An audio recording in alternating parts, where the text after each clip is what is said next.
Hello. That has come up from a client of mine. Um, was basically, why don't the guides or the beings give more information during a reading, specifically in the context of step by step by step instructions on what exactly to do moving forwards. So she has a burning question, and it is about her wanting to be in a specific forest and to do the work there and her passions and everything like that. And it was very like, I want this thing exactly here. And the guidance came through like this: separate yourself from which forest it is that you want. So let's just acknowledge that you want to be in a forest. The second thing to do research on was, what sort of jobs are people offering in forests? As in, you can follow your passion and maybe be able to pull in this much money, or you can separate your passion from your qualifications and then you work and follow your passions, your holidays and your free time. So that was the second step that they suggested to her, is separate passion from career. And there's still a bit of overlap, but separate it. And the third bit of advice that came through was phone a friend, as in maybe she does a Facebook shout out, or maybe she knows someone who kind of has something to do with plants and forests and stuff, and then she calls them and says, is there anyone that you could forward me on to? Maybe, I don't know, maybe you know of someone who can send me again into the right direction, of somebody else who can help me get a decent job in a forest. Because what the guides had established for her was that her fundamental was to have a good income and be in a forest. And this is what the guides told her was, in order to have that good income, you have to let go of the ideas of what you're passionate about in a work context. As in, some of your passions are for your personal life, and some of your passions are for work. But learn to tell the difference. And she spoke to me recently and she's like, why didn't they give her more specific information, like step-by-step information? And I said, well, they gave you these 3 steps. And the thing is, you have to start somewhere. You've got to take the first steps, which is phone a friend, do a shout out, separate passion from work, find out what sort of decent jobs are being offered in forests, let go of the fantasy for now, because the fantasy you do in your free time. So the fantasy are the things that don't earn an income. I have things in my personal life that I'm very passionate about, like my art. I paint and I do all sorts of creative things, but I have let go of the idea of being a famous artist, because I realized, even though I love art and I love doing it, you can see the walls in my house, it's art everywhere, like all the way up the walls, on every single wall. My house is very loud. But I have also had these ideas about selling my paintings, and I have sold a few. And then I started asking my artist friends and people I knew who are artists, what is it like to make a career out of art? And upon hearing that information, I let go of art as a job. And I decided to keep it as a passion. And maybe people pass through my home, and they're like, oh, I really want to buy that, and I know the value of it, so we are able to negotiate a price. But then I also realized, I exhibited a few times, and then I realized, as much as I loved the idea of selling my art, I'm actually extremely attached to it, because when I'm painting, I'm channeling. And some of my paintings are of my guides, even though it's in an abstract way. It's like if I sit and meditate in front of the painting, my guides step forward through the paintings. Why would I want to sell that? So the fantasy was to be an artist. The reality was, it's not for me. I want to keep my art. I want to keep connecting with my guides through the art. My art is channeled. These feelings that wash through me, and I put it on canvas. So yeah, it's not for me, but I keep doing it because it's my passion. So in the case of this client, that's what she needed to figure out, was how to separate the two. And another aspect to take into consideration, I cannot hear what I do not know. So if the phrases are in South American, maybe it's the names of people she should call, but that I have no frame of reference for those names. I've never heard them before. I don't know how to hear them, because I cannot hear what I do not know. So that is why the guidance came through in these sort of steps. And she'd been hoping for, give me the name of the person I was called. And I was like, I don't do names.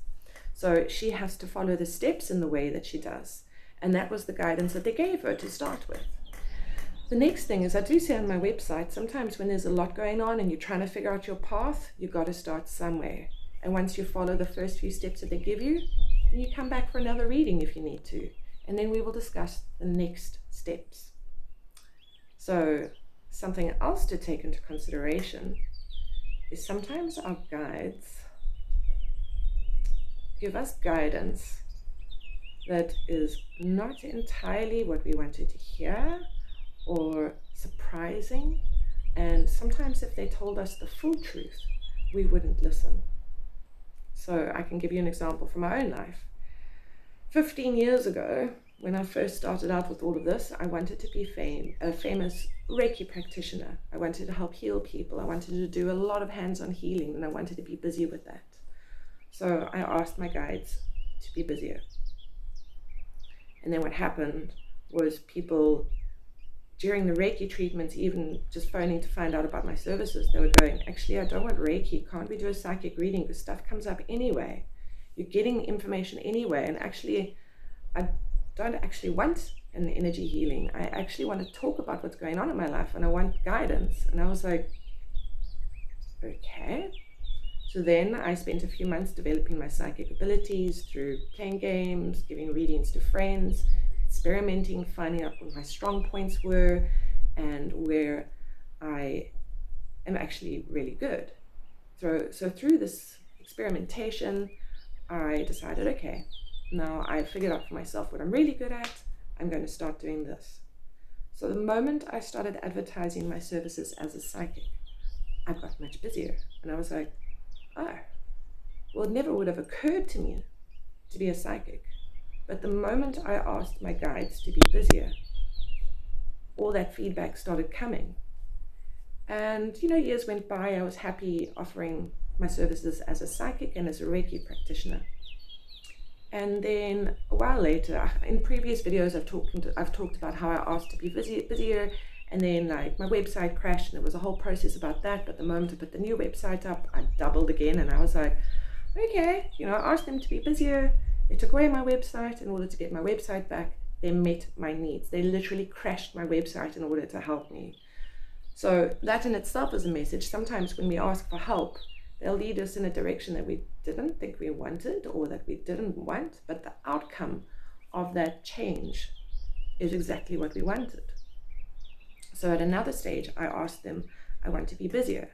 And they led me into another direction that, let's put it like this. If 15 years ago, I had said, I want to be busier, and they immediately told me, you're going to be a psychic medium, I would have been like, no, I'm not. And I would have blocked them, because speaking to people who've passed over, I don't do that. I don't see dead people. And then it turns out I do. But it took me years to figure out that I do, because I would walk through the streets, malls, supermarkets, at a festival with friends, swimming in a river while I'm camping, and I'd see all these people that no one else could see, and I didn't know what was going on. And so back to the original story, I wanted to be a Reiki practitioner. They took me into the direction of psychic. Through being in the direction of psychic and marketing myself that way, eventually I found that the Reiki just fell away. People didn't want it. They wanted a psychic. Then I said, hey guys, I want to be busier. So they crashed my website. And then when I rebuilt it, I got busier again. And then I said, because I'm very ambitious, I want to offer the best service that I can, and I want to be busy. I like working. So then I said, I want to be even busier. And then people started asking for my services as a medium. And I was like, what? I'm not a medium. But then I thought, oh, well, the previous time I asked to be busier, they pushed me into the direction of being a psychic. So I'm like, okay, well, let me ask people if I can experiment with them. So I was asking various friends, and we'd sit down together, and I'd be like, well, I see this person with you. And they're going, oh yeah, that's my gran. And I'm like, what? I've been seeing deceased people this entire time? I had no idea. I was just always wondering who all these people that only I can see. And because I never actually engaged and sat down with individual deceased people, because I never went up to the strangers in the street going, who's this person walking with you? Because that would be really weird, actually. So it never occurred to me to do that. But anyway, so I started experimenting with my friends. I started giving medium readings with them, and I found out I'm really good at it. So I was like, ha! So Reiki fell away altogether, website crashed, and I became a psychic medium. And now I am in high demand as a psychic medium. So my original question or request 15 years ago was, I want to be really busy. And this is the journey they took me on in order to get to the point of where I am today. But like I say, if they had told me from the beginning what they wanted me to do in order to accomplish my goal, I would have blocked them. And this is something we often do in our lives, is we get so caught up in the fantasy of what it is that we want to accomplish that we block ourselves in the present moment. So just to keep that in mind, it's like sometimes we ask for apples, and eventually the guides help us figure out that they're offering fruit, not apples. They might offer us a fruit cocktail, but they'll be telling us, quite honestly, the option for specifically apples, it's not. Like for me, I wanted to be a famous Reiki practitioner, and they were like, no, you're going to be a psychic medium. But they told me incrementally, they sent people on my path to request certain sessions, so that I ended up following the threads of opportunity. And if I had stubbornly refused those threads of opportunity and said, no, I am a Reiki practitioner, I never would have gotten to where I am today. And I stayed flexible, and I realized all I wanted to do is be in the energy world. I want to be busy, a fundamental. I want to be successful, a fundamental. And I want to be in the realm of energy work, was a fundamental. And they were like, cool. As the years go by, we will push you into the direction of psychic medium. And that's why I am where I am today. So now we go back to my client who wants to be in a very particular forest doing very particular things, and they're going, and then also to earn a certain amount of money, and they're going, what if we realize that your fundamental is that you want to earn a certain income and that you want to be in a forest? And what if you let go of everything else? What if through being in the forest, following the threads, through reaching out to people in your community who are already doing that sort of work, what if you got a job that gave you the income you needed, that's in the forest, that gets you to the forests that you are passionate about during your holidays? And sometimes that's not always a satisfactory answer, but you requested to be in a forest and to have a certain income. And this is how they can help her accomplish her goal. And if she holds on to the idea of apples and doesn't allow other fruits to come into her path that will give her what she asked for, if she holds on to, no, I only want apples, she might end up in that forest but broke, because they'll still kind of be able to meet her needs, but she had a few fundamentals, and they will not be able to meet all of her fundamentals. So it's just something to take into consideration when you are asking me, how do I manifest something? And you get the answer and it's a bit sideways. And just remember, we've got to follow the thread. You know that saying, follow the money? We've got to follow the thread. Follow the gold brick path. See where your opportunities take you. Don't block yourself by fundamentally holding onto the fantasy.